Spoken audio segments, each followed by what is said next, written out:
Binance is delisting Helium token on March 21st. What happened?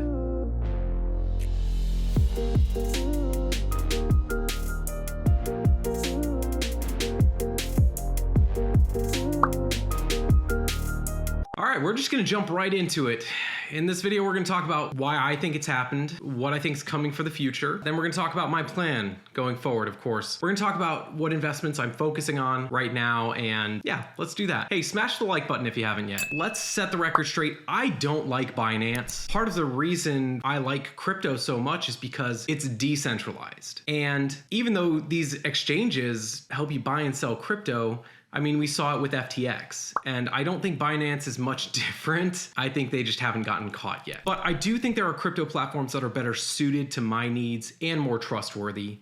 For instance, Crypto.com, I absolutely love the platform, specifically the Crypto.com Visa card. And I've made a lot of videos about this. We're not going to talk about it in this video, but if you do want to sign up for the Ruby Red Crypto.com Visa, you and I both get $25 in CRO tokens, absolutely free. And I really, really love the card. I've done reviews on it. I'll tag links for those down in the description. But we're not here to talk about Crypto.com. We're here to talk about why Binance is delisting Helium token. So this is the article that Binance posted. At Binance, we periodically review each digital asset we list to ensure that it continues to meet the standard of excellence that we expect. We operate in rapidly evolving industry, and our digital asset monitoring process is designed to be responsive to market and regulatory developments. When a digital asset no longer meets our high standards, we conduct a more in-depth review of the affected asset and assess whether further action is necessary, i.e. delisting. And they list some of the conditions that would cause them to delist an asset, including changes in a digital asset's token's risk profile, regulatory standing, commitment of the team to the project, level and quality of development activity,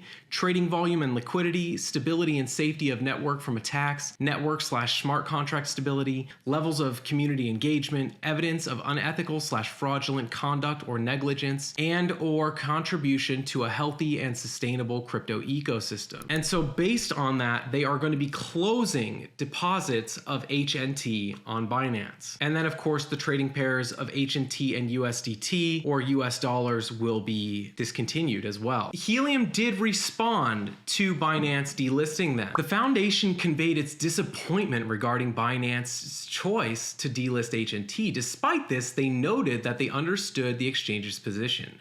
The foundation emphasized the importance of Helium's transition to Solana and likened it to Ethereum's shift to proof of staking in September of 2022. The foundation divulged that their plans to transition to Solana are proceeding as planned, and they are fully committed to seeing it through. They also disclosed that they would maintain open lines of communication with the Binance US team to educate them on the development roadmap of the Helium network and its primary objectives. I think one of the main reasons that this is happening is because of the migration to the Solana network. Now, whether that's because Binance just doesn't want to deal with the trouble, or there's something more political involved, or it's just because Helium token isn't bringing enough trading volume, it could be any of those.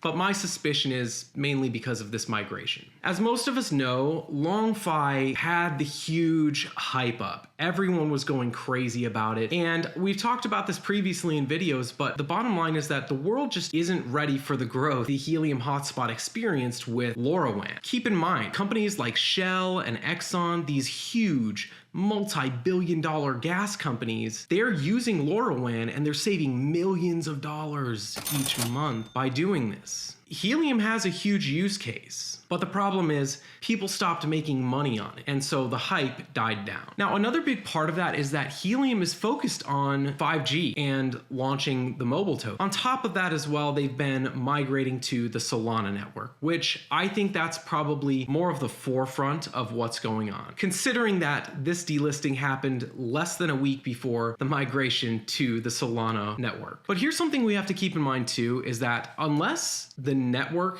gets unplugged, it's still going to be there. It's still a huge asset. And really, if you think about it, we as the community, we're the ones who own that LoRaWAN network. And we're going to talk a little bit about that relating to the 5G network in a few moments too. I do think that Binance will relist HNT once it's migrated to the Solana network. Once mobile token becomes more of a forefront, I think that will be listed as well. Once again, not financial advice. That's just my 2 cents on it. Now, the other thing, as most of you know, we've reviewed a lot of newer projects that are tandem with Helium. For instance, HiveMapper or Demo. Now, HiveMapper is built on Solana already. And so I think this is very, very interesting because when we look at the Honey token, that's a utility token, like the Helium token or the data credit was supposed to be. The biggest problem is that the community saw it as a money-making tool rather than the utility token. Now, when we look at Honey, we see they're not listing on exchanges, and I don't expect them to list on exchanges anytime soon, mainly because it's probably going to be focused on being a utility token. And so I do suspect that it will build value as time goes on, but we're in that middle space where they're making the transition to what it's actually meant to be. So I do think it is going to relist sooner than later. Let's talk about reasons that I'm bullish, reasons that I'm bearish, you know, the kind of the pros, the cons, the good, the bad, and the ugly, all of that in between. The main reason that I'm bullish on Helium is because of the T-Mobile partnership. T-Mobile has been a very forward thinker. Now, they've actually been buying up the mid and low band 5G technology for over a decade now. I think that's really, really important to note is that they've been preparing for this sooner than later. On top of that too, you see Ryan Reynolds' company Mint Mobile, they just got bought by T-Mobile for over $1 billion.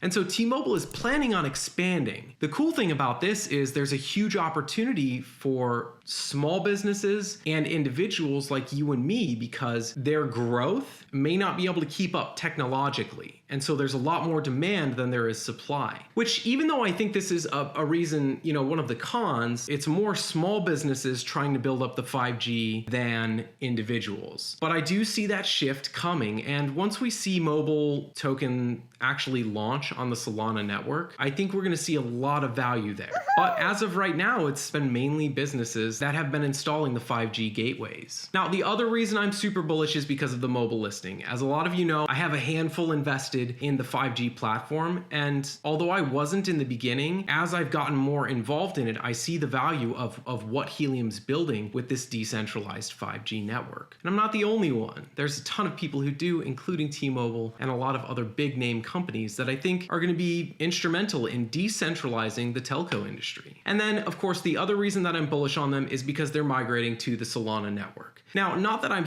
a huge Solana maxi. Actually, when it comes to cryptocurrency, Bitcoin is the only one that I'm super excited about because I see the proof is in the pudding, the store of value for Bitcoin. That's there. Now, Solana, even Ethereum, Polygon, all of these networks, they are more just utility networks, in my opinion. So I'm not necessarily all in on Solana, but the reason I'm big on it is because I see the ability to transact on that network for very, very cheap while still getting the benefits of a blockchain. So that's why I'm bullish when it comes to Solana. Now, of course, like we mentioned, one of the reasons I'm bearish, the cons, right now, it hasn't been as easy to get mass adoption like we did for the LongFi. The original Helium hotspots were so easy. You plugged them in, you downloaded an app, boom, it's done. Now, I am going to be making a video specifically on installations of a 5G gateway and small cells on a home because I want to break the stigma that it is difficult to do.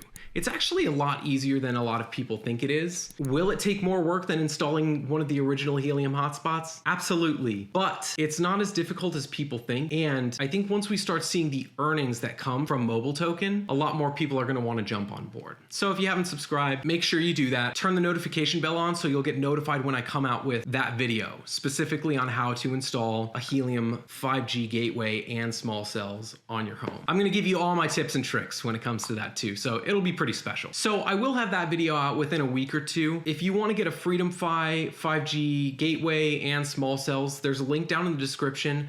I personally recommend CalChip Connect for getting this equipment. I've had some partner companies in the past that they were great to begin with. It seems like it might not be going so well. I've had some bad feedback from some other viewers, and so CalChip is the one that I recommend as of right now to be getting your Helium equipment from. Of course, if you use my links down below, you will get a discount for any of those. Now, the other reason that I would say I'm bearish on Helium is just the price of the Helium token. And to be honest, I think that's justified because I don't think they ever intended on there being so much market demand for the Helium token. And like we talked about, really, as far as building out the network, it's really cool because we have the network built out right now for LoRaWAN use cases. And unless the entire network decides to unplug it, we own it. So when that use case comes out, we're ready to benefit because we're hosting these Helium hotspots. So I think it's really justified in the long run. Now, let's talk about what investments I plan on focusing on. It's a little different for me because I've already built out a lot in the Helium network. It's slowed down a little bit because I am focusing on other investments right now. A Hive Mapper is a huge one for me. The Demo AutoPi as well. I think those are both extremely valuable to get into right now. And for me, it's been a no-brainer. Now, of course, you can always check out videos on those. If you want to get a Hive Mapper dash cam or a Demo AutoPi, there are links down in the description. With discount codes, you can get 10% off using my codes. I'm just extremely happy with how my Hive Mapper dash cam and the Demo AutoPi have performed. And additionally, Crypto.com is another huge one I'm focused on. I think crypto in general is going to have a huge bull run. And so what I want to do is prepare for that by investing in things that I can not only benefit from a bull run, but also that I can yield on for staking it back. And the Crypto.com Visa is one of those that I just am really, really bullish on. I made a video recently reviewing the staking tiers as well. I'm just a huge advocate for Crypto.com. So there you have it. That's why I think Binance is delisting the Helium token. It is interesting to see all this unfold. I've been here from the very, very beginning. And so nothing really surprises me in cryptocurrency, but I'm still hanging on. I'm still extremely bullish when it comes to Helium as well. And so I think good things are to come. Other than that, make sure you go down below and tap the like button for the YouTube algorithm. That sincerely helps this channel. The reason I get to do what I do is because of all you for smashing the like button, watching to the end of the video, commenting, just all the love and support over these past few years has been amazing. And so I genuinely appreciate it. Also, make sure you subscribe. I have a ton more content coming out, not just on Helium, Hive Mapper, Demo, but a lot of new crypto tech and investing platforms that are coming. And I think now is the time to be getting into it because a year from now, 2 years from now, when it's another bull run, I know I'm going to be able to look back on this time and see how glad I was that I started investing in things like this now rather than when cryptocurrency was super high. With all that out of the way, thank you for stopping by. My name's Chris with Committed 3D Tech, and we'll catch you next time.